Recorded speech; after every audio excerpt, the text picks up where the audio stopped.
All right. The next driver needed to get new tires put on his car, so we stopped in Madison, Wisconsin. About the same time night was starting to fall. I had to figure out where I was going to lay my head for the night. I thanked the man who had given me the longest ride so far and meandered down the uncrowded city streets of Madison, Wisconsin. Chuckling as I walked, I realized I had put myself in a very interesting predicament. I had never hitched alone like this before, not to mention how far I had come and how much further I still had to go. Was I crazy for doing this? Well, you tell me. I felt nothing but exhilaration and anticipation. I tried to stay calm, but I was bursting at the seams. As I moved along the quiet little road, I heard tell there was a homeless shelter in Madison, and I asked around for directions. The directions were indeed forthcoming, and the shelter proved to be within a short walking distance. The homeless shelter turned out to be a lot more like a home than a shelter. There were colorful homemade quilts on every bed, a handsomely stocked fridge, which we had free range privileges to, and hot showers accessible to us at all hours. The folks running the place were awesome. What an unexpected treat to find at the end of a most eventful day. Big gratitude. As I took a long hot shower, I wondered how the next day would go, and felt in my heart that I knew Spirit would see it, that I would be just fine. I woke at first light and disembarked on the final phase of the journey to meet the miracle. Grabbing a bite to eat and my bag and blanket, I headed towards the freeway on-ramp. Shortly after that, I was heading down the highway again, this time the passenger of a great big semi-truck.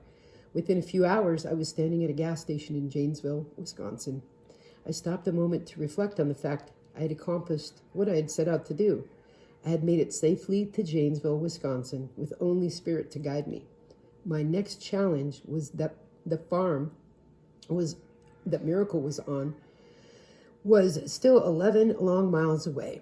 Night wasn't far off, so I went inside the gas station and asked for some cardboard and a Sharpie pen and proceeded to make a sign saying White Buffalo in big block letters with a little heart up at the corner.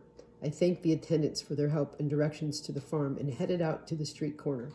No sooner had I reached the curb when up drove a huge red Harley Davidson. The man on it reading my sign as he passed. After this man finished his business, he approached me and asked, "You headed to see the buffalo?" And of course I told him I was. He mentioned that the farm was out in the middle of nowhere, and where did I plan to sleep? I told him it was a beautiful night to sleep under the stars, and nothing would stop me from my meeting in the morning. I had come so far, I explained, I would sleep alongside the river that night if I had to. He asked if I wanted to ride out there on his bike, and I thought to myself, coolest ride yet. How could I say no? Spirit be with me. The Hyder's farm, where the calf was born, was of course closed to the public at this time. I would have to come back in the morning and see the 2-month-old then. I had heard that her colors were already changing from white to darker colors. They actually changed 4 times. But it made no difference to me. What Miracle stood for is really the important thing, not what color she was when you met her. Kid Rock had a line in one of his songs that talks about being guilty of being white. In his song, it seems to be saying it sucks what the white culture does to its own people as well as to the cultures of others. But my question continues to be, what can we, white folks, do about it? Peel off our skins? Yikes.